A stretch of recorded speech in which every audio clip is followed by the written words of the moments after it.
नमस्कार, स्वागत है आपका। मुकाबला देख रहे हैं आप, आपके साथ मैं हूं प्राची पाराशर। पाकिस्तान के प्रधानमंत्री जुल्फिकार अली भुट्टो ने कहा था कि घास खाएंगे, भूखे रहेंगे, लेकिन परमाणु बम जरूर बनाएंगे। उनकी ये बात एकदम सही साबित हो गई। आज पाकिस्तान के पास परमाणु बम तो है, लेकिन खाने के लिए घास की रोटी ही बची है। रोटी और आटे के लिए गोलियां चल रही हैं। गैंग वॉर जैसी नौबत आ गई है। पेट्रोल डीजल 200 रुपए के पार पहुंच गए हैं। पाकिस्तानी झोले में नोट लेकर जाते हैं और पॉलिथीन में सब्जी लेकर आते हैं। अमीर गरीब सब रो रहे हैं। प्रधानमंत्री इस पार्टी का हो या उस पार्टी का, शपथ ग्रहण के साथ ही कटोरा लेकर विदेश निकल जाता है। जो कर्ज लेकर आ जाता है वो बड़ा नेता कहलाता है। हाल यह है कि जब प्रधानमंत्री को उधार देने से मना कर दिया गया तो फौज के अफसर अपनी इमेज पर पैसा मांग रहे हैं। इन सब के बीच पाकिस्तान के दिवालिया होने का काउंटडाउन अब शुरू हो चुका है। आईएमएफ की टीम जो 10 दिन से पाकिस्तान में कर्ज देने की शर्तों पर माथापच्ची कर रही थी, वो लौट गई है। पाकिस्तान को अभी कर्ज नहीं मिलेगा। उसके बाद महंगाई और बढ़ेगी, गृहयुद्ध और तख्ता पलट के आसार आ जाएंगे। आज इसी पर मुकाबला में करेंगे चर्चा। सिर्फ 10 माह में 1 लीटर पेट्रोल में 100 रुपए, डीजल में 113 रुपए का इजाफा हुआ है। कुकिंग ऑयल की कीमत में 120 रुपए फी लीटर और मुर्गी के गोश्त में 300 रुपए फी किलो इजाफा हुआ है। इस तरह बाकी तमाम अशिया भी बेतहाशा महंगी हुई हैं। जो बात आप कर रही हैं, आप तो लोगों के जख्मों पे नमक छिड़क रही हैं। वो तो भुगत रहे हैं, उनको पता है। आटा महदूद, चीनी महदूद, घी महदूद, दालें महदूद, गैस महदूद, लॉ एंड ऑर्डर महदूद, बिजली महदूद, पेट्रोल महदूद, बिल्कुल ही महदूद।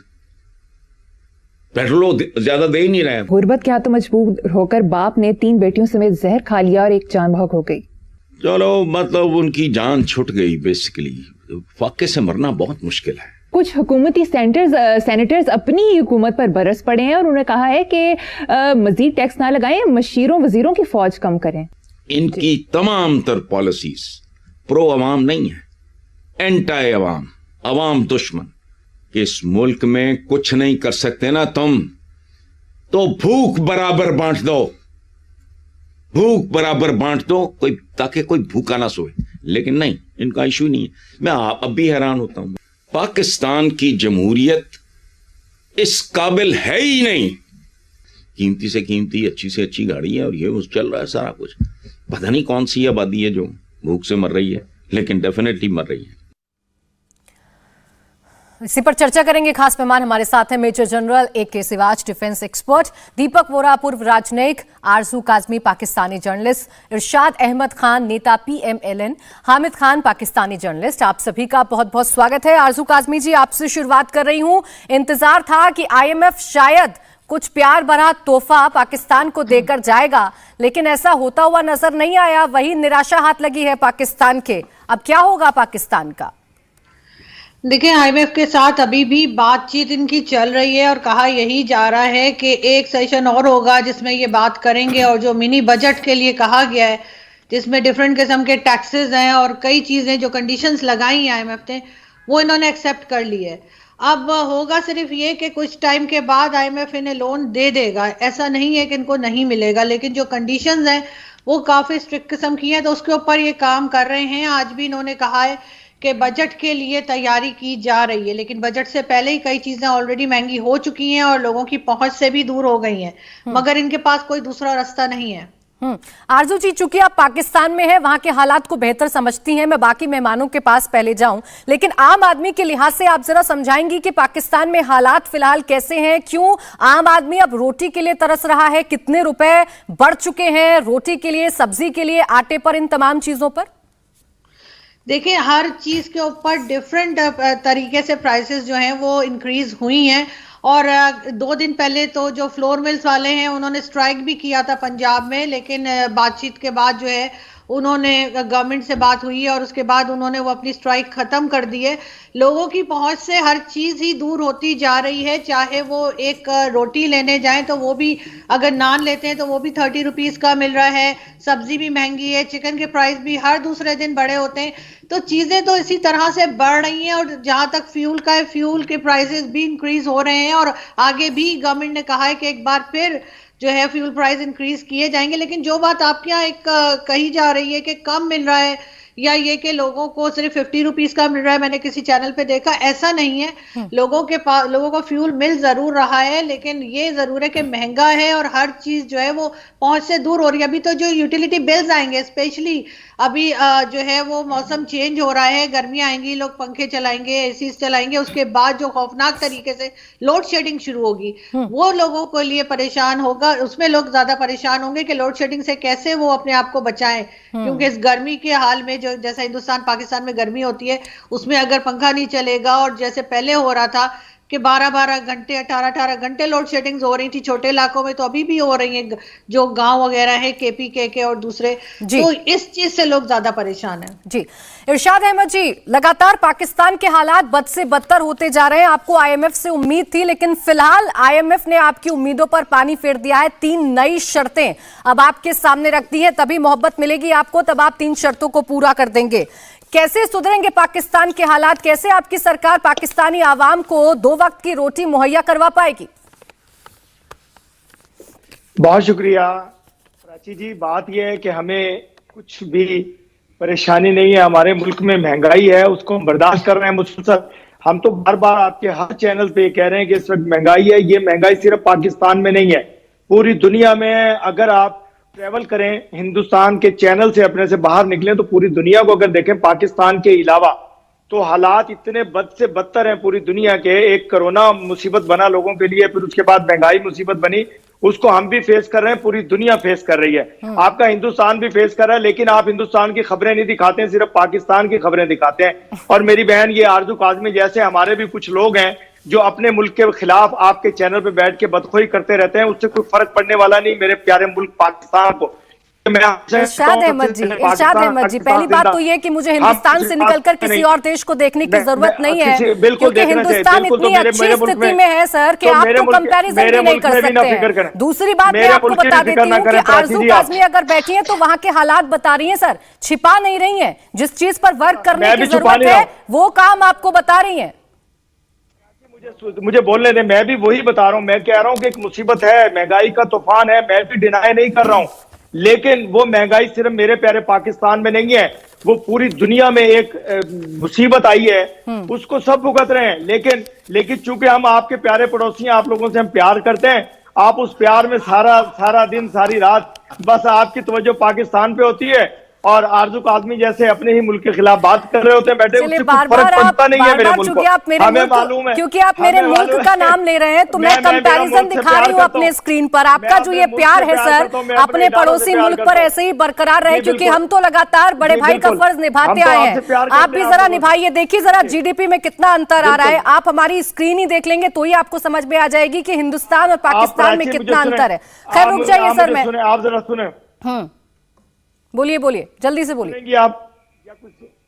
मैं ये कह रहा हूं,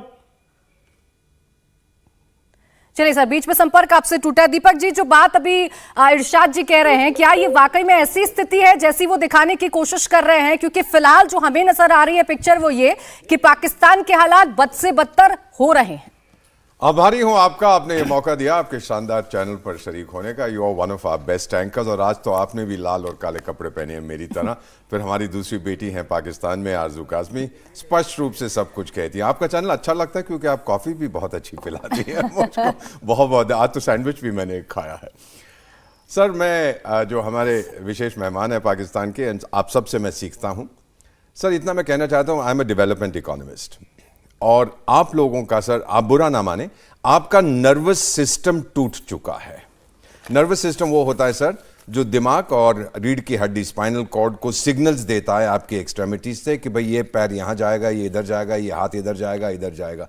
अब क्या है, एक पैर कुछ कर रहा है, दूसरा पैर कुछ कर रहा है, दाएं हाथ को मालूम नहीं बायां हाथ क्या कर। जब ये सिस्टम टूट जाता है, एक पेरिफेरल नर्वस सिस्टम होता है, एक सेंट्रल नर्वस सिस्टम, आपके दोनों टूट चुके हैं सर। इसको स्वीकार करिएगा। सबसे पहली चीज ये होती है कि आप रिकॉग्नाइज करें कि आपकी समस्या है। ये कहना कि बाकी देशों में भी है और इंशाअल्लाह हम तो बहुत अच्छे हैं और इंशाअल्लाह ये हो जाएगा और इंशाअल्लाह ये हो जाएगा, सर इसका कोई फायदा नहीं है। हम बहुत इज्जत करते हैं भगवान अल्लाह की, लेकिन आप कुछ मेहनत अपने आप करिए सर। 3 अफ्रीकी देशों में मैं प्रधानमंत्रियों का विशेष सलाहकार हूं। क्या बताता हूं उनको कि किसी भी देश में अगर आपने डेवलप करना है, आपको 3 चीजें चाहिए। सबसे पहले आपको चाहिए आत्मविश्वास, सेल्फ कॉन्फिडेंस, आपके देश में खत्म हो रहा है। दूसरा आत्मसम्मान, सेल्फ एस्टीम, वो भी खत्म हो रहा है। तीसरा आत्मनिर्भरता। निर्भरता का मतलब ये नहीं है कि आप सब कुछ पैदा करें अपने देश में, लेकिन जिन चीजों की आपको जरूरत है वो आप खुद करें। फाइनली सर इतना बता देता हूं, 71 साल की मेरी उम्र है। 1991 में हम उसी स्थिति में थे जिसमें आज आप हैं सर। 1 बिलियन में 9 शून्य होते हैं। $1 बिलियन से कम हमारे पास विदेशी मुद्रा थी। 35% हमारा इन्फ्लेशन रेट था। 50% हमारा रुपया कमजोर हो गया था। लोग हमको पैसे देने को तैयार नहीं थे। हमने 67 टन अपना सोना ब्रिटेन और स्विट्जरलैंड को दिया, तब हमको विदेशी मुद्रा कुछ हद तक मिली थी। आपकी बिल्कुल वही हालत है। उसके बाद स्थिति सुधारने के लिए हमने क्या किया, मैं आपको बता सकता हूं। माफ कीजिए, मैं तो काफिर हूं ना, तो आप मेरी बात नहीं सुनेंगे। I can guide you on what you should do, क्योंकि हम क्षमा करिए, मैंने आपको इंटरप्ट नहीं किया था सर, आप बुरा ना माने। हमारी ट्रेनिंग अलग होती है सर, हम इज्जत करते हैं अपने मेहमानों की। तो हम क्योंकि आप मेरी बात नहीं सुनेंगे, सर्वश्रेष्ठ आपके इकोनॉमिस्ट, शायद आपने उनका नाम सुना है, प्रिंसटन में मैं मिला हूं, आतिफ मियां, आउटस्टैंडिंग, मुझसे 1000 गुना ज्यादा होशियार हैं, लेकिन आपने उनकी बात नहीं सुनी, बाहर निकाल दिया क्योंकि वो अहमदिया हैं। Sir, when will you get realistic? धर्म को भूल जाइए सर। ये आपका जो अभियान था, एक्सपेरिमेंट 1947 में, एक देश को बनाया जाए धर्म के नाम पर, सर वो खत्म हो चुका। It's not working. अब आपके सामने एक रास्ता है। पहले रिकॉग्नाइज करिए, जैसे अमेरिकन कहते हैं कि आप दलदल में फंसे हैं, आपकी नाव, आपके पास चप्पू भी नहीं है। आपकी मदद इस समय कौन कर सकता है सर? इंटरनेशनल मॉनेटरी फंड के अलावा एक देश है। We wish you well, we can guide you, we can help you, लेकिन घमंड को पी जाइए और मदद मांगिए सर, आपको मदद मिलेगी। बहुत से देश हैं आपकी मदद करना। Sir let me finish sir. घमंड अपना भूल जाइए जो हम रोज देखते हैं। अभी आप कह रहे हैं हाँ जी मेरा प्यारा पाकिस्तान। सर कोई डाउट नहीं करता कि आप अपने देश से बहुत प्यार करते हैं, किसी ने डाउट नहीं किया। आप कभी अजीम फौज की बात करते हैं, सर आपकी फौज इकोनॉमी चलाएगी। Let's get real. Finally sir, finally मेरा उद्देश्य क्या है, मेरा लक्ष्य क्या है, मेरी आइडियोलॉजी क्या है? बाय 2047 2047 तक मेरा टारगेट है to be a developed country. आपका क्या उद्देश्य है, क्या लक्ष्य है? आप रास्ता खो बैठे हैं सर, उसे दोबारा ढूंढिए, पूरी दुनिया खुशी से आपकी मदद करेगी। चलिए, आपको जवाब मिल गया होगा इरशाद जी। हामिद जी, जो बात अभी दीपक वोरा जी कह रहे थे कि आपका नर्वस सिस्टम अब पूरी तरीके से फेल हो चुका है, ये डिनाइल मोड में आप लोग कब तक रहेंगे सर? बहुत शुक्रिया प्राची। मैं एक्सपेक्ट करूंगा, मुझे भी आप थोड़ा सा टाइम दीजिएगा। मैं दीपक वोहरा जी की कुछ बातों से सहमत हूं और कुछ बातों से इख्तिलाफ रखता हूं। उनका माशाल्लाह तजुर्बा है, बहुत कुछ उन्होंने सीखा है, लेकिन उसके साथ साथ मेरा ख्याल ये है कि स्टिल बिकॉज पाकिस्तान इंडिया का रिलेशन जो है, या जो पाकिस्तान इंडिया का जो स्टेज होता है, वो हम किसी और माइक्रोस्कोप से देखते हैं एक दूसरे को। That is the problem. हमें अगर हम न्यूट्रल और हम इम्पार्शियल होके देखें, तो जहां इन्होंने इंडिया की एग्जांपल दी है, जब इंडिया अंडर $1 बिलियन की रिजर्व्स पे आ गया और इंडिया वहां से सरवाइव कर गया, पाकिस्तान के लिए भी मैं आपको बताऊं, मुझे कोई परेशानी इस तरह नहीं है, क्योंकि पाकिस्तान के पास तो एक बहुत बड़ा एडवांटेज है, और वो ये है कि the people of Pakistan are very rich. Still there is so much money in the country. आपको एक छोटी सी एग्जांपल दूंगी। टिम हॉर्टन 6 दिन पहले अपनी फर्स्ट ब्रांच खोलते हैं लाहौर में, और 51 इयर्स की उनकी सेल का रिकॉर्ड ब्रेक हो जाता है। आप आटे की लाइनें तो दिखा देते हैं, आप उस तबके की लाइनें दिखाएं जो बिलियंस ऑफ रुपीस वेस्ट करते हैं। I am not in favour of them what they did, but I am just trying to say. अरे हामिद जी, इसी को लेकर तो सवाल है। एक सेकंड में बीच में आपको रोक रही हूं सर, मेरा सवाल आप सुन लीजिए, फिर उसके बाद अपनी बात को कंटिन्यू रखिएगा। अरे आम जनता जो मिडिल क्लास जनता है वो गरीब होती चली जाएगी, और जो आपकी अमीर रिच क्लास है वो रिच होती चली जाएगी, तो पाकिस्तान आपका मुल्क कहां जाएगा? यही तो सवाल है जिसे आप बड़े फख्र से बता रहे हैं। बैठे हैं, प्लीज मुझे सिर्फ बात करने दें। दूसरी बात यह है, जो जनता की परेशानी है बिल्कुल है, इन्फ्लेशन और महंगाई बिल्कुल है, economy is struggling very badly at the verge of default, I agree, but it is all, ये सब कुछ सिर्फ एक वजह से है, और वो इनकैपेबिलिटी ऑफ द गवर्नमेंट है। मैं आपको एक बात बता दूं, हुकूमत की नाअहली जरूर है, इससे मुझे इनकार नहीं, लेकिन सिस्टम के अंदर फेलियर नहीं, सिस्टम चलाने वालों की विल चाहिए। और मैं आपको एक और बात बता दूं कि आईएमएफ इवेंचुअली पाकिस्तान के साथ एग्रीमेंट करेगा। आईएमएफ हो या दूसरे ममालिक हो, उनकी मजबूरी है कि पाकिस्तान के साथ चले। हाँ, ये अलहदा बात है कि गवर्नमेंट ऑफ पाकिस्तान को इतना पुश किया जा रहा है कि वो पब्लिक यानी जनता के ऊपर बहुत बोझ डाल रहे हैं, जिसके खिलाफ रिएक्शन हो सकता है। मैं इससे इनकार नहीं करता, लेकिन दो चीजें मैं कहूंगा। आप हमारे नेबर हैं, आप हमसाया होने के नाते इल विश ना करें। आप हमारे लिए अगर अच्छा विश नहीं कर सकते तो बुरा विश ना करें। कोई नहीं कर रहा हामिद जी, कोई नहीं कर रहा। आप इस गलत फहमी को अपने जहन से निकाल दीजिए। कोई नहीं कर रहा। हमारा पड़ोसी मुल्क अगर इस हालात में है तो हम तो चर्चा कर रहे हैं, आपसे बात कर रहे हैं कि हालात कैसे हो गए, लेकिन इल्विश कोई नहीं कर रहा है। भारत की आदत नहीं रही है हामिद जी, आप जानते हैं। भारत ने हमेशा बड़ा दिल दिखाया है। प्राची, आप चर्चा करें, काउंट डाउन ना करें कि आज पाकिस्तान गिरा कि आज गिरा कि आज गिरा।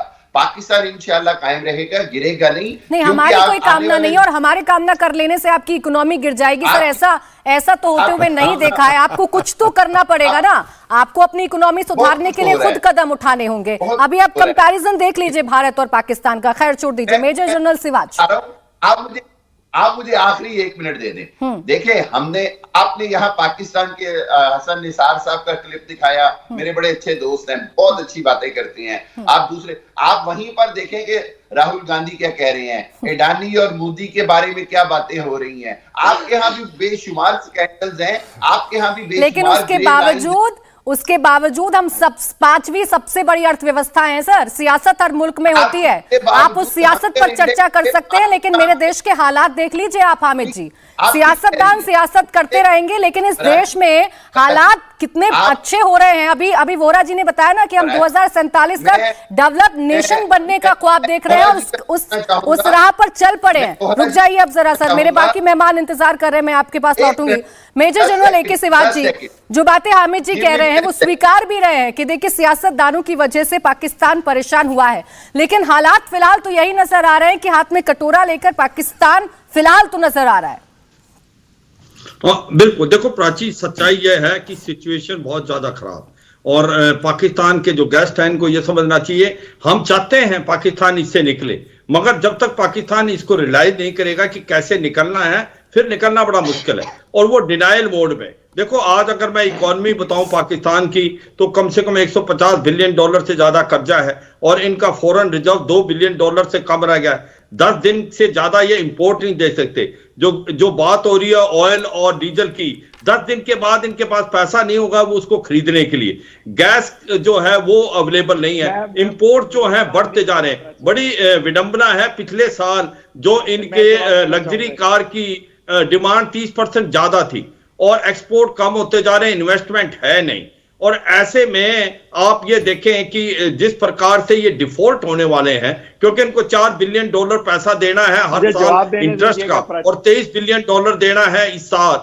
तो डिफॉल्ट हो गए तो फिर IMF, वर्ल्ड बैंक और जो यूरोपियन बैंक वगैरह लोन नहीं देंगे। मैं ये कहूंगा प्राची, रुक जाइए इरशाद जी, एक सेकंड कंप्लीट करने दीजिए। एक सेकंड कंप्लीट करने दीजिए, फिर आप जवाब दीजिएगा। $600 बिलियन की इकोनॉमी है, और भारत बहुत बढ़ती हुई इकोनॉमी है, 5th लार्जेस्ट है, आने वाले 3-4 साल में 3rd लार्जेस्ट होगी। ये 91 का जो कंपैरिजन कर रहे हैं, मैं यही कह रहा हूं 91 में हमारी हालत ऐसी थी, मगर हमने उसको स्वीकार किया और हमने कुछ उस पे एक्शन लिए। वो एक्शन ये नहीं ले रहे हैं।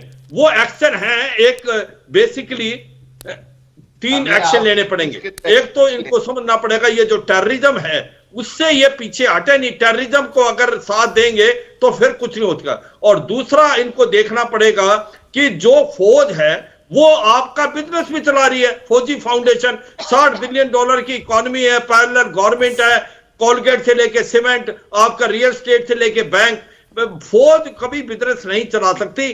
तो आपको एक जो लोग इसके अंदर एक्सपर्ट हैं उनको दें आप इकोनॉमी चलाने के लिए। और तीसरा आपको यह है कि आपकी जो पॉलिटिक्स है, आपकी जो बेसिकली एडमिनिस्ट्रेशन है, उसको सुधरना पड़ेगा। आप ये 3 नहीं लेंगे। हम गए हैं इस थ्रू, मगर हमने संभला, हम समझे और हम निकले। और आप अगर डिनाइल मोड पे रहेंगे कि नहीं साहब गुड और बैड टेररिस्ट है, ये लश्कर तौबा जैसे मोहम्मद जैसे आतंकवादी जो 10,000 उठा रखे हैं, आप उसको मानने को तैयार नहीं है, आईएमएफ ने ही तो आपको ब्लैक लिस्ट पे, ग्रे लिस्ट पे किया था, भारत ने तो नहीं किया था। मैं तो ये कह रहा हूं कि हम चाहते हैं पाकिस्तान की सिचुएशन अच्छी हो, मगर पाकिस्तान के अंदर से आवाज आनी चाहिए। सबसे बड़ी प्रॉब्लम है गरीब और अमीर के बीच में गैप बढ़ता जा रहा है, ये सबसे बड़ी बात है। हमारे जो पैनलिस्ट हैं, जो पाकिस्तान के फ्रेंड, वो तो उस हालात में नहीं है, वो तो फिर भी उस सोसाइटी से हैं जो अफोर्ड कर सकते हैं। जो पाकिस्तान का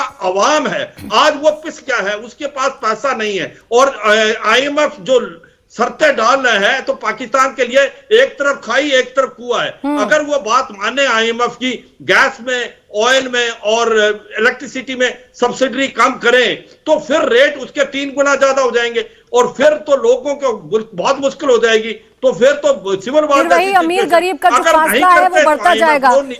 इरशाद जी, देखिए तीन अच्छे आपको सुझाव दिए गए हैं। अभी मेजर जनरल आपको 3 अच्छे सुझाव दे रहे हैं। हामिद जी भी ये कह रहे थे कि देखिए हमारा मुल्क खराब नहीं है, लेकिन जो सियासतदान सियासत करते हैं और उसके बदले पाकिस्तान को कुछ नहीं मिलता, ये दुर्भाग्यपूर्ण है। प्राची, मैं पिछले 2 माह से आप लोगों की ये डिस्कस सुन रहा हूं, और हर रोज आप लोग 10 दिन दे देते हैं कि पाकिस्तान 10 दिन में डिफॉल्ट कर जाएगा। 3 महीने से तो मैं आपके साथ ये चैनल शोज में मुख्तलिफ चैनल पे आपके बैठता हूँ। जनरल साहब भी होते हैं, मैं भी होता हूँ, बोरा साहब भी होते हैं। हर रोज पेशेंट गोई इनकी यही होती है। मैंने पिछले प्रोग्राम में भी यही कहा था कि हर रोज मेरा पाकिस्तान को डुबाते हैं आप, सुबह हम आपके सर पे सवार होते हैं। इतनी दफा भगवान भगवान नहीं करते जितनी देर पाकिस्तान पाकिस्तान करते हैं। दूसरी बात, धर्म की बात करते हैं, कभी आप मेरे पाकिस्तान की बात करते हैं। हम धर्म से भी हम कहते हैं कि हम पहले इंसान हैं, फिर धर्म बाद में आता है, पहले फिर हिंदू मुसलमान सिख होते हैं, पहले हम इंसान हैं।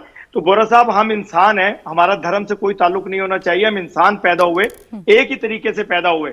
हाँ, हमारे अल्लाह ताला ने किसी को हिंदू पैदा कर दिया, किसी को सिख। आज मैं सुबह भी किसी से ये बात कर रहा था कि अगर कोई गरीब पैदा हुआ तो वो खुद से पैदा नहीं हुआ, रब की तकसीम है, रब ने पैदा किया। हाँ, हमें ख्याल रखना है एक दूसरे का। अगर आप मेरे पड़ोसी हैं, आपका मुल्क बड़ा है, आपके पास ताकत ज्यादा है, लेकिन मैं फिर भी आपसे डरूंगा नहीं, मैं आपके साथ खड़ा हूंगा। क्यों खड़ा हूंगा? मैं आपका पड़ोसी हूँ, आपसे बिछड़ा हुआ आपका भाई हूँ, तो मुझे आपसे कोई खौफ नहीं है, और ना ही खौफ ज्यादा कभी। कौन डरा रहा है आपको इरशाद जी? पहले सुनिए, आपको कौन डरा रहा है और कौन किसके सर पर चढ़ रहा है, ये तो आप सर आंकड़े देख लीजिए। मुझे लगता है कि शब्दों से ज्यादा आंकड़े बता रहे हैं कि कौन किसके सर पर चढ़ रहा है। तो ये बेवजह की बातें तो मत करिएगा सर, ये बेवजह की बातें तो मत करिएगा कि हम हर दूसरे दिन हिंदुस्तान के सर पर चढ़ जाते हैं।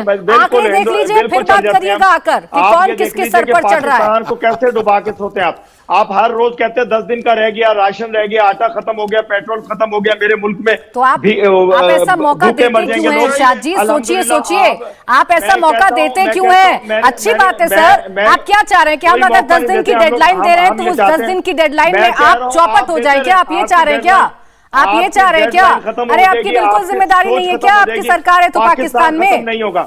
छोड़ दीजिए सर, ये अरे छोड़ दीजिए सर, छोड़ दीजिए। आपका ये जो डिनायल मोड है ना, जो अभी मेजर जनरल कह रहे थे और वोरा जी कह रहे थे, जब तक वो खत्म नहीं होगा, ये ख्वाब देखना बंद कर दीजिए कि आप हिंदुस्तान के सर पर चढ़ जाएंगे। आंकड़े देख लीजिए, कौन किस पर चढ़ा हुआ है आपके सामने आ जाएगा। ब्रेक के बाद स्वागत है आपका, आप देख रहे हैं मुकाबला। आरजू काजमी जी, अभी हामिद जी कह रहे थे और अभी मेजर जनरल सिवाच भी ये कह रहे थे कि देखिए सबसे बड़ी बात यह है कि अमीर गरीब का जो फासला है वो मिटना बहुत जरूरी है। हामिद जी ने बताया कि हम लोग वो तो दिखा रहे हैं कि आम आदमी लाइनों में लगा हुआ है, लेकिन हम वो नहीं दिखा रहे कि हमारे यहाँ पर कितने लोग अमीर हैं, कितना उनके पास पैसा है। यही तो सबसे बड़ी मुसीबत शायद पाकिस्तान के लिए बन रहा है।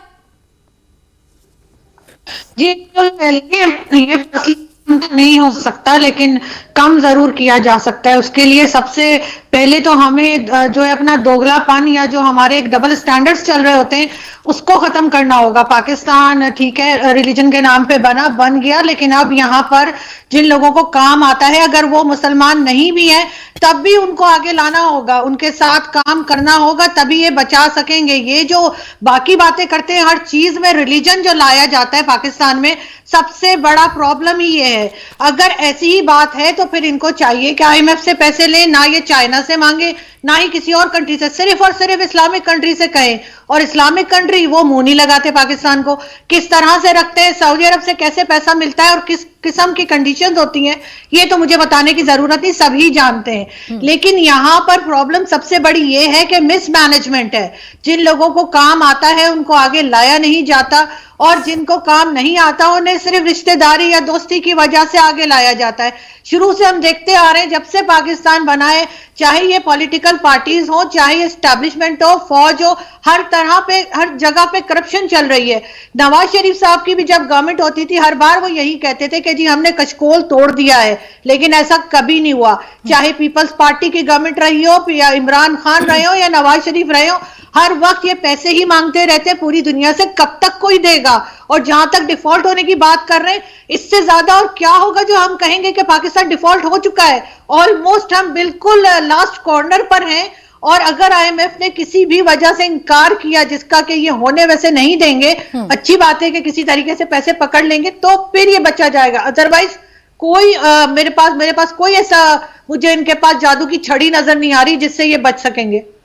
हामिद जी, जादू की छड़ी अब क्या पाकिस्तान को चाहिए अपने हालात को सुधारने के लिए? नहीं, जादू की छड़ी नहीं चाहिए, सिर्फ दिल चाहिए, नीयत चाहिए। और इसके ऊपर देखें, एक और चीज है बड़ी इंपॉर्टेंट, वो ये कि अगर आईएमएफ से जैसे ही पाकिस्तान का मुआहदा होता है, उसके बाद पाकिस्तान के बहुत सारे और इन प्रोसेस एग्रीमेंट्स हैं जिससे पाकिस्तान को इमीडिएटली इकोनॉमिकल रिलीफ भी मिलेगा। उसके साथ साथ पाकिस्तान में अब वो इलेक्शंस होने जा रहे हैं। इलेक्शंस के बाद जब गवर्नमेंट आएगी नई, तो लोगों का बहुत, गवर्नमेंट के ऊपर इंटरनेशनल इदारों का भी बहुत कॉन्फिडेंस होगा। ऐसी बात नहीं है। देखिए, मैं आपको रियलिस्टिक बात बताऊं, दुनिया के अंदर बहुत सारी कंट्रीज डिफॉल्ट भी हुई हैं। रशिया जैसी कंट्री डिफॉल्ट हुई है, वोरा साहब जानते हैं। दुनिया के बेशुमार ममालिक डिफॉल्ट होके ज्यादा राइज कर गए हैं। डिफॉल्ट होने से कोई क़यामत नहीं आएगी। पाकिस्तान डिफॉल्ट को अवॉइड कर रहा है ताकि बाकी दुनिया के जो हमारे अरेंजमेंट्स हैं वो चलते रहें। लेकिन उसके साथ साथ मैं आपको एक और बात बता दूं, इकोनॉमिकल पाकिस्तान की जो अंदर से इकोनॉमिकल स्ट्रेंथ है, 8 माह पहले तक हमारी जीडीपी ग्रोथ 6% थी, $22 बिलियन के हमारे रिजर्व थे। ये सब कुछ in capability of the new government है। इसको जैसे ही आप पाकिस्तानियों ने, नई गवर्नमेंट आएगी, पाकिस्तान में फॉरेन एक्सचेंज आना शुरू हो जाएगा, ओवरसीज पाकिस्तानीज के पैसे आएंगे, पाकिस्तान के अरेंजमेंट्स तय हो जाएंगे। Pakistan is only suffering due to its incapability of the government. The moment we will have the new elections and new government, there will be a lot of change. चाहे यही government आए या कोई भी government आए, 5 साल की government के पास बहुत ज्यादा इख्तियार। कितनी सरकारें बदल गई अभी तक पाकिस्तान में?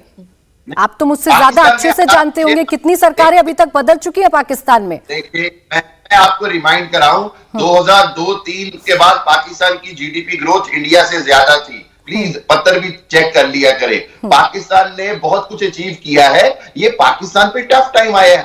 10 महीने पहले मेरी जीडीपी ग्रोथ 6% थी। मेरी टेक्सटाइल एक्सपोर्ट इंडिया से एशिया में सबसे ज्यादा थी। मेरे इंडिया थी सर, बार बार आप हर लाइन के पीछे थी लगा रहे हैं। ये पास्ट की बातें हो गई सर, प्रेजेंट में आइए। अभी आपकी जो आवाम है, वो किस दुख से बीत रही है, इस पर बात करिए। डिनाइल मोड को खत्म कर दीजिए।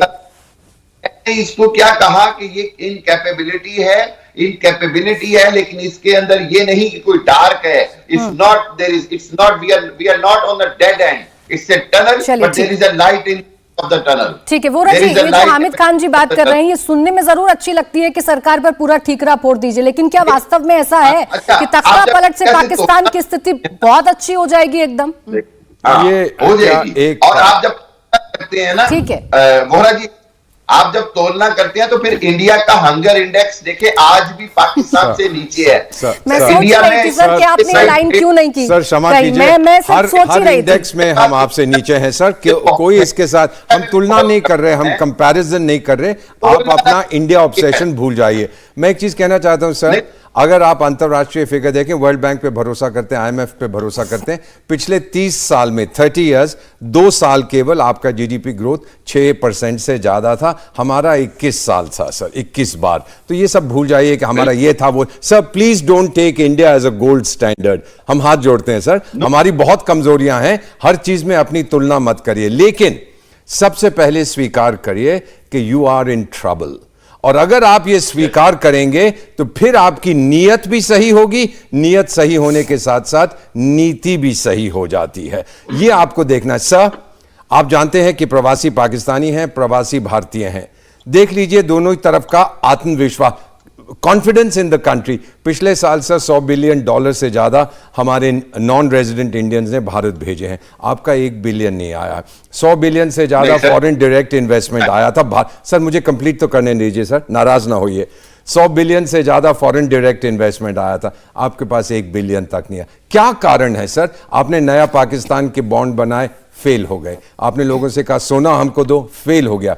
सर 1998 में हमने एटॉमिक एक्सप्लोजन किया था, टेस्ट किया था, ट्राई किया था, उसके बाद हम पे सैंक्शंस लगे। फिर हमने रिसर्जेंट इंडिया बॉन्ड्स इशू किया। हमें फॉरेन एक्सचेंज खास जरूरत नहीं थी, but to shore up our reserve. 5 गुना ओवर सब्सक्राइब आप लोग नहीं कर पाते, क्यों सर? जो पाकिस्तानी विदेशों में रहते हैं, क्या वो भी खो बैठे हैं कॉन्फिडेंस इन द कंट्री? आपका कहना मेरा प्यारा पाकिस्तान, ये सब बहुत अच्छी बातें हैं सर, लेकिन बहुत पहले किसी ने कहा था दिल को बहलाने के लिए गालिब ये ख्याल अच्छा है, ये हकीकत नहीं है सर। मेजर जनरल सिवाज, मैं आ रही हूँ। हामिद जी, एक सेकंड आपके पास, मैं आ रही हूँ, आप जवाब दीजिएगा। 30 सेकंड में जवाब दे दीजिए, फिर बाकी मेहमानों के पास जा रही हूँ। हामिद जी बोलिए, दीजिए जवाब। मैं सिर्फ ये कहूंगा कि देखें, overseas Pakistani $32 billion every year बेचता है। उसके अलावा एफडीआई पाकिस्तान में पिछले 4 साल में बहुत इंक्रीज हुई। आप आखिरी 8 महीने के सारे फिगर्स ला के सब कुछ फेलियर समझ रहे हैं, ऐसा नहीं है। बिल्कुल इस ट्रांजिट पीरियड में बहुत कुछ गलत हुआ है, लेकिन ये ट्रांजिट पीरियड है, इसके अंदर इलेक्शंस होते हैं, गवर्नमेंट नहीं आती है। अमित जी अभी कहा ना दीपक वोरा जी ने कि दिल बहलाने के लिए गालिब ख्याल अच्छा है, तो सर अच्छी बात है। आप उम्मीद करिए, अपने मुल्क के लिए हर कोई दुआ करता है और आप भी बेहतरी चाह रहे हैं, ये अच्छी बात है। मेजर जनरल सिवाज जी, अभी जो इरशाद जी कह रहे थे, ये तो अभी भी इस मुगालते में है इरशाद जी कि हम तो हर दूसरे दिन हिंदुस्तान के सर पर चढ़ जाते हैं। इतना आसान है क्या? सच है। हाँ देखो प्राची, अगर भारत के साथ ऐसा ही करते रहे तो फिर नुकसान अपना ही है। भारत तो कहां से कहां पहुंच गया है, 5th लार्जेस्ट इकोनॉमी है, 3rd लार्जेस्ट बनेगा, 4th लार्जेस्ट मिलिट्री पावर है। हम किसी के ऊपर युद्ध करते, और जो भी युद्ध हुए हैं पाकिस्तान ने भारत के ऊपर किया है। और सच्चाई है 1971 के अंदर हमें मालूम है कि बांग्लादेश पैदा हुआ था। तो सच्चाई है कि अगर आज इनकी ऐसी कंडीशन है तो इनको रियलाइज करना चाहिए। हम, दीपक बोरा साहब ने बहुत अच्छा बताया, 91 में हम जा चुके हैं, मगर ये भी तो देख लेना उसके बाद हमने एक्शन क्या दिए। कृपया करके वो एक्शन तो ले लेना, रियलाइज की प्रॉब्लम क्या है, फोर्ट लाइंस क्या है, और उसके ऊपर एक्शन लें, और तब तो शायद पाकिस्तान निकल जाएगा। अगर आप डिनाइल मोड पर रहेंगे कि कोई प्रॉब्लम नहीं है, तो फिर तो वही बात होगी कबूतर को बिल्ली देख के आंख मीच ली। आपको यह समझना है कि आपकी ये प्रॉब्लम है, आपकी इकोनॉमी अच्छा नहीं कर रही, आपके अंदर करप्शन है, आपके देश के अंदर टेररिज्म है, आपके अंदर डिफरेंस है गरीब और अमीर के बीच में बहुत ज्यादा, और आपके जो बाहर लोग हैं वो पैसा नहीं भेजते, कॉन्फिडेंस लूज है। तो इसमें आपको एक्शन लेने पड़ेंगे। भारत ने उस टाइम एक्शन लिए और बहुत सख्त एक्शन लिए, तो आज भारत बहुत निकल के आ गया। $600 बिलियन से ज्यादा हमारा फॉरेन रिजर्व है। आज हम 3rd लार्जेस्ट बनेंगे। दूसरी बात बहुत इंपॉर्टेंट, आत्मनिर्भर Bharat, make in India Bharat, सब चीजें भारत खुद बढ़ा रहा है। 70 से 80% जो हम डिफेंस का सामान खुद बढ़ाएंगे। पाकिस्तान जो है ज्यादातर सामान इंपोर्ट कर रहा है, एक्सपोर्ट कर नहीं रहा, खुद बना नहीं रहा। ये बदलना पड़ेगा पाकिस्तान को। जब तक पाकिस्तान अंदर झांक के नहीं देखेगा, कुछ एक जो रियल टाइम में आप एक्शन नहीं लेंगे, तब तक काम। और दूसरा, मैं बार बार बता रहा हूं, एक छोटा देश बड़ी फौज है, ये ओवर मिलिटराइज है। मैं बताता हूं कि 1/7 इनकी जो एरिया है, 1/8 इनकी पॉपुलेशन है, और 1/58 इनकी इकोनॉमी है, पर 80% इनकी फौज है भारत के। एक छोटे देश के पास इतनी बड़ी फौज अफोर्ड नहीं कर सकता, उसके लिए पैसा चाहिए। और 12-15%, 20% इनका जो है डिफेंस बजट बढ़ जाता है, तो उसको अफोर्ड करने के लिए भी आपको प्रॉब्लम है। तो मेरा मतलब है कि जो फोर्ट लाइंस हैं उसको आप देखें, उसको पूरा करें, तभी हो सकता है। और फौजी फाउंडेशन जो आपका बिजनेस चलाती है वो नहीं है एक्सपर्ट को दें। तो ये मेरा मतलब है। आप ही के पास आ रही हूँ सर, आप ही को जवाब देना है, आप ही को जवाब देना है, क्योंकि हामिद जी ने भी बड़े कॉन्फिडेंस से कहा था कि सरकार बदल जाएगी तो पाकिस्तान के हालात सुधर जाएंगे। आप अपने पड़ोसी मुल्क को आंख तब दिखाइए जब अपने अंदर झांक कर देखिए कितने भूखे बैठे हैं अभी। उनका पेट पहले भर लीजिए, फिर किसी और के सर पर चढ़िएगा जाकर। बिल्कुल प्राची, मुझे अच्छा, जैसे जनरल साहब को सुना वैसे मुझे 1 मिनट दीजिएगा सिर्फ। मैं जनरल साहब से सवाल करूंगा। ये कह रहे थे जी मेरे मुल्क में दहशतगर्दी है, मेरे मुल्क में गुर्बत है, मेरे मुल्क में करप्शन है। क्या हिंदुस्तान में नहीं है ये सब चीजें? हमसे ज्यादा है आप लोगों के पास। और दूसरी बात कह रहे हैं आप तरक्की कर रहे हैं और आप मिनॉरिटी का ख्याल कर रहे हैं। आप तो गाय से बाहर नहीं आ रहे हैं। आज वैलेंटाइन डे पे आप लोग गाय को जप्पियां डाल रहे हैं। देखिए, मोहब्बत का पैगाम का दिन है। आप अपने धर्म से निकलिए, आप दुनिया में आए। आप निकलते नहीं है अपनी जगह से। हमें आप तरक्की की बात करते हैं। तरक्की की है आपने क्या? गेट रियल क्यों? ये सच कह रहा हूं मैं। आप बार बार आपके चैनल दिखा रहे हैं, आप गाय को जप्पियां डाल रहे हैं। भाई, माँ का दिन है, बाप का दिन है, बहन का दिन है। आपको भी जप्पी डालेंगे, आइए। के दोस्तों का दिन है, आप गाय से जप्पी डाल रहे हैं। आप कह रहे हैं हमने आपको भी डालेंगे जप्पी, आइए। आप बाहर निकलते नहीं है, हर प्रकार के जानवर को जप्पी डालते हैं। दूसरों को धर्म। इरशाद जी, आज चर्चा यही तो हो रही है। साहब हमेशा इरशाद अहमद खान, पहले आप सुन लीजिए मेरी बात। इरशाद अहमद खान, पहले मेरी बात सुन लीजिए। आप बार बार हिंदुस्तान से कंपैरिजन क्यों करते हैं? मैं उस कंपैरिजन का आपको सर लाइव टेस्ट दिखा रही हूँ। मैं बार बार हर आंकड़ा रख रही हूँ। हमारे मुल्क में हम क्या करते हैं, इससे आपको इत्तेफाक नहीं होना चाहिए। आपको कोई फर्क नहीं पड़ना चाहिए। पहले आप देखिए आपके मुल्क में कितने भूखे लोग हैं। पहले आप देखिए आपके मुल्क के हाथ में कटोरा क्यों आ जाता है। आप छोड़ दीजिए भारत की चिंता मत करिए। भारत की चिंता करने के लिए भारत के लोग हैं, भारत की सरकारें हैं। अपने मुल्क की चिंता करिए। सच्चाई सुनने की ताकत कैसे निकाले? आपसे सुनेंगे सच्चाई। सुनने की अब आपसे सुनेंगे सच्चाई। अब आपसे सुनेंगे सच्चाई।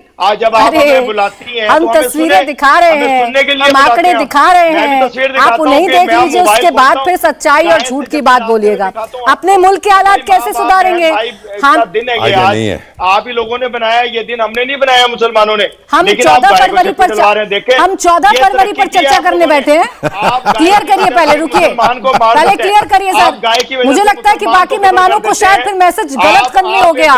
हम क्या 14 फरवरी पर चर्चा करने के लिए बैठे हैं? आप क्या बात करते हैं? अरे इरशाद अहमद खान, क्या हम 14 फरवरी पर चर्चा करने के लिए बैठे हैं? करते हैं आप दूसरे चर्चा क्या कर रहे हैं आप? अरे 14 फरवरी पर चर्चा करने बैठे हैं क्या? आपकी जरा सी एक बात की, देखिए आपने मुझे बोलने नहीं दिया। यही आपकी प्रॉब्लम्स हैं। जब आप बुलाते हैं, जब हम आपको अच्छा चल ठीक है सर, हमारा भी हक बनता है बोलने का। ठीक है, आपका हक बनता है। अपने हालातों पर बोलिए, आंकड़ों पर चर्चा करिए। क्या आप 14 फरवरी की बात लेकर बैठ गए? अरे सर, मोहब्बत का दिन है, मोहब्बत बांटना सीख लीजिए। खैर छोड़िए। आरजू काज़मी जी, क्या यही तो प्रॉब्लम नहीं है पाकिस्तान की, जो इरशाद जी यहाँ बैठकर कर रहे हैं? चर्चा इकोनॉमी को लेकर कर रहे हैं, चर्चा पाकिस्तान की आवाम को लेकर कर रहे हैं। उनको चिंता 14 फरवरी की हो रही है। बिल्कुल ऐसा ही है। मेरा ख्याल है कि कोई बात को भी हमारे यहाँ शायद सीरियसली नहीं लिया जा रहा, वरना इकोनॉमी पे अगर काम किया होता इन लोगों ने, जब इनकी पहले गवर्नमेंट थी PMLN की या पीपल्स पार्टी की, इवन इमरान खान की गवर्नमेंट ने कुछ नहीं किया। और ये लोग सिर्फ अपने 4 साल या 3 साल गुजारते। कहा जाता है कि 5 साल की गवर्नमेंट है, लेकिन कोई एक गवर्नमेंट मुझे बता दीजिए पाकिस्तान में जो 5 साल चली हो। कोई भी नहीं चलती। 3 साल में, कोई 4 साल में इनको फौज लाती है, फौज ही निकाल के बाहर खड़ा कर देती है। अभी भी यही होगा कि जब इलेक्शन का ड्रामा चलेगा, उसके बाद जिसको लाना होगा उसको लाएंगे और बिठा देंगे और बताएंगे कि जी कल से ये प्राइम मिनिस्टर है। जब तक पाकिस्तान अपनी इस तरह के प्रॉब्लम से बाहर नहीं निकलेगा, तब तक कुछ नहीं हो सकता। और जो फौजी फाउंडेशन की बात कर रहे हैं सर, बिल्कुल वो भी इम्पॉसिबल है सर। कैसे हम, मतलब एक तो वो जैसे कहते हैं ना कि मक्खी के छत्ते में हाथ डालने वाली बात है, ऐसा तो कोई कर नहीं पाएगा। यहाँ पे किसी की हिम्मत नहीं है कि इन लोगों को कहे कि जी आप लोग कैसे बिजनेस कर रहे हैं और आप लोग क्यों फॉरेन पॉलिसी में बात कर रहे हैं, आप क्यों पॉलिटिक्स में इंटरफेयर कर रहे हैं। ये बातें जो है पाकिस्तान में करना पॉसिबल नहीं है किसी पॉलिटिशियन के लिए। इस वजह से ये लोग बेचारे, इनकी गर्दन पतली है, हर बार यही पिटते हैं और यही बाहर निकाले जाते हैं। तो यही होता रहेगा आगे भी। ठीक है हामिद जी, इस बात का जवाब दीजिए। फिर वोरा जी, मैं आपके पास आ रही हूँ। अभी देखिए, मैं तो पाकिस्तान को लेकर सवाल पूछ रही थी, आपने जो सवाल खड़े किए मैं वही सवाल का जवाब जान रही थी इरशाद अहमद खान से, लेकिन वो तो हिंदुस्तान में फिर ताक झांक करने लग गए। 14 फरवरी को हमारे यहाँ क्या हो रहा है, ये चर्चा का विषय बन गया सर इस पूरे डिबेट में। मैं सिर्फ 2 बातें आपको कहूंगा। पाकिस्तान बहरहाल आपके असाब पर तो सवार है। $600 बिलियन की इकोनॉमी के बावजूद रिजर्व्स के बावजूद अगर $3 बिलियन के साथ भी पूरे इंडिया में पाकिस्तानी डिस्कस हो रहा है तो इसका मतलब है कि पाकिस्तान आपके असाब पे सवार है। दूसरी बात सुनिए, आप हमारी अंतर है सोच का सर, आप हमें अपने पड़ोसी की कम से कम चिंता तो है, आप तो इसे चढ़ना के तौर पर ले रहे हैं। खैर छोड़िए, ये क्यूरियोसिटी है, चिंता नहीं है। अच्छा, दूसरी बात जब आप कहते हैं ना जनरल साहब के जी आपकी फौज, अरे साहब हमारी बदकिस्मती ये थी कि हमारा हमसाया जो है वो पहले दिन से नेहरू साहब ने कहा 3 महीने नहीं चलेगा पाकिस्तान और मेरी झोली में गिर जाएगा। उसके बाद इंदिरा गांधी ने क्या किया, उसके बाद दूसरों ने क्या किया। तारीखी तौर पर देखें तो पाकिस्तान की फौज ना होती तो आप हमें खा जाते। पाकिस्तान की फौज ने हो जाएगी हमें डालकर आपसे मुकाबला किया। वो तो फिर भी खाएंगे। पाकिस्तान कायम है। आप मेरी बात सुन लें। अब आप पाकिस्तान की फौज ने मार्शल लॉ लगाई, मैं उसके खिलाफ हूं, मैं उसके हक में नहीं हूं, लेकिन अगर पाकिस्तान की फौज और ISI ना होती तो आप हमें इस तरह खा जाते जैसे कोई न्योला खा जाता है। आप जैसे नेबर होने की वजह से, आप जैसे हमसाए होने की वजह से मेरी कौम को सफर करना पड़ा, मुझे अपना पेट काट कर अपना दिफा करना पड़ा। हामिद जी, कब तक आप हिंदुस्तान पर ठीकरा फोड़ते रहेंगे? यही तो अंतर है, हम चर्चा आपकी इकोनॉमी पर कर रहे हैं और आपको चिंता इस बात की है कि 14 फरवरी को मेरे देश में क्या हो रहा है। अंतर समझ लीजिए। वोरा जी, मैं इतना कहना चाहता था, अभी आपने जिक्र किया है कि 14 फरवरी वैलेंटाइंस डे को हम गाय को जप्फी देते हैं। सर, हम हर प्रकार के जानवर को जप्फी देते हैं। आप आइए, आपको भी हम जप्फी लगाएंगे, क्योंकि हमारा विश्वास है वासुदेव कुटुंबकम, पूरी दुनिया एक परिवार। हम ये नहीं कह रहे कि आप जानवर हैं सर, हम कह रहे हैं हम सबको जप्फी लगाते हैं क्योंकि पूरी दुनिया एक परिवार है। अब सर आप एक चीज जरूर करिएगा सर, विनम्रता से, ये इंडिया ऑब्सेशन को भूल जाइएगा सर। बात हम कर रहे हैं आपकी इकोनॉमी की, आप कहां कहां की चीजें ले आते हैं।